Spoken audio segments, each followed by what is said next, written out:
What did you think? She's calling you, and you're talking pro-life, and now she's talking about a bank. How does that feel? Well, the conversation went like this. She said, I'm starting a bank, God's Bank, pro-life bank. I'm like, that's great. She said, I want you on some calls. I'm like, I don't have any background in banking. She said, I know you don't, but you do have a financial background, and you think through things differently than most. I'm like, no problem. So for about, I would say, almost 2 years, we had about 15 phone calls with different people, wealth managers, different people of even background in payment systems, credit card systems, and so on. And some of them were really wealthy and equally yoked. But they're like, well, come back to us when, you're at a later stage. Sure. And so it was February 2019 when I said to Betsy, I said, Betsy, this is an uphill climb, and you need someone to really drive this. And she said, yeah, it's you. I said, no, it's not me. She says, yeah, well, pray about it. I'm like, all right, I'll pray about it. 2 weeks later, she says, God told me yes. I'm like, great, let him tell me. And I said, give me 3 months, because the history is so much more, Kevin, to our friendship. She hears from the Lord, and I've known that. And so when Betsy says something, you got to listen. So I said, okay, I don't want to talk to you now for 3 months. No text, no phone, no email. Let him, I don't know how, but let him tell me this is what he wants me to do. A month later, I got kicked out of my own bank. Now, wait a minute. How would a bank kick you out of the bank? What does that mean?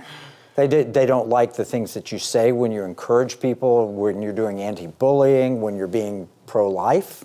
There was at that time an online article that framed me to be anti-LGBTQ, an article, Kevin, that does not exist today.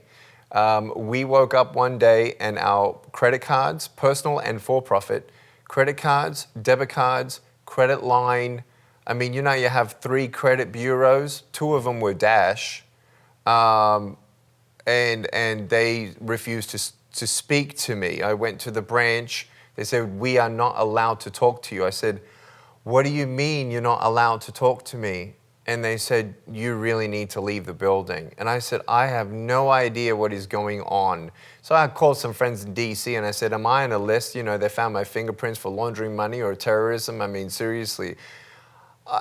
They said no, from what we could tell. So they said the best thing is to try open another bank account. The bank that I'm not going to mention gave me 30 days to find another bank. They gave me a letter. They said, we have reviewed who you are as a customer internally, and we don't want anything to do with you. Go find another bank. This is frightening. This is what they did to gun stores and gun manufacturers. It's called Operation Choke Point, and they did it officially. And then they had to apologize. A friend of mine was the head of the American Bankers Association, Frank Keating.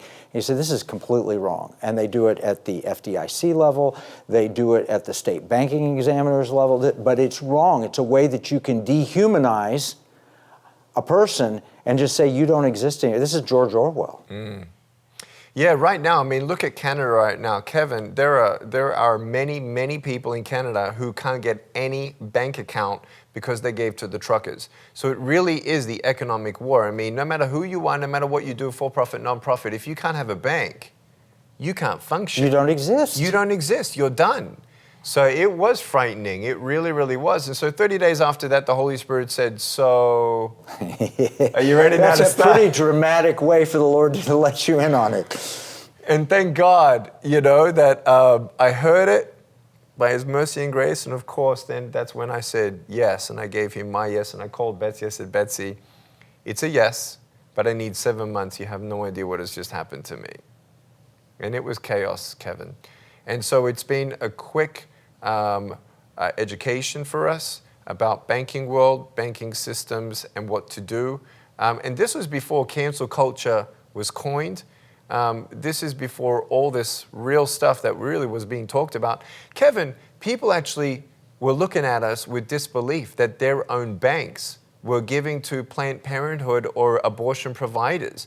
It was actually going to take us tens of millions of dollars to educate everybody. You might actually, on marketing level for the bank, pro-life bank, proposed to say, hey, you might want to see if your churches, Christian schools, bank actually gives to things that you actually may not agree with. Wow. And so here we are now in 2022, and we have targeted a bank that here in the Dallas-Fort Worth area that we believe is given by the Holy Spirit to actually purchase. And we're right now in talks with some people to purchase it and see God's bank flourish. And it comes with an equally yoked team who is ready to wage a humble but confident war.